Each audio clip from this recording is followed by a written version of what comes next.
નમસ્કાર દર્શક મિત્રો, આપ જોઈ રહ્યા છો વડોદરા 24 અવર્સ ન્યૂઝ. હવે જોઈએ અગત્યના સમાચાર. વડોદરાના વિશ્વામિત્રી નદીમાં સાજી હોસ્પિટલમાં ખાનગી એમ્બ્યુલન્સ ચલાવનાર વિશ્વામિત્રી નદીમાં ઝંપલાવ્યું. વડોદરાના પંચમુખી વિશ્વામિત્રી નદી પાસે નદીની અંદર અજાણ્યા પુરુષ કૂદકો મારવાની માહિતી મળતા વડોદરાની ફાયર બ્રિગેડ તથા પોલીસ ઘટના સ્થળ પર પહોંચી છે. લોકટોળા ઉમટ્યા છે અને ફાયર બ્રિગેડની કામગીરી ચાલુ છે. જ્યારે પ્રાપ્ત વિગતો અનુસાર એસએચજી હોસ્પિટલમાં ખાનગી એમ્બ્યુલન્સ ચલાવતા રૂપેશ રાણાએ વિશ્વામિત્રી નદીમાં ઝંપલાવ્યું હોવાની આશંકા છે. પોલીસ તપાસ હાથ ધરી રહી છે. પરિવારો પણ ઘટના સ્થળ પર પહોંચ્યા હતા અને ફાયર બ્રિગેડની કામગીરી ચાલુ છે. જ્યારે રૂપેશ રાણાનું 2 વ્હીલર નદી પાસે પાર્ક કરેલું છે.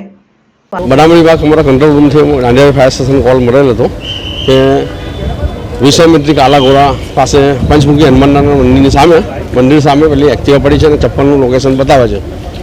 હવે પોલીસ ભાઈ મિત્ર અમને મળ્યા એટલે એમને કીધું કે બોલે અહીં સુધી ચપ્પલ કાઢે છે એટલે પડતા હજુ કેમેરામાં આવ્યું નથી. તો છે તો અમારે કામગીરી ચાલુ છે ફાયરની. હા, પુરુષ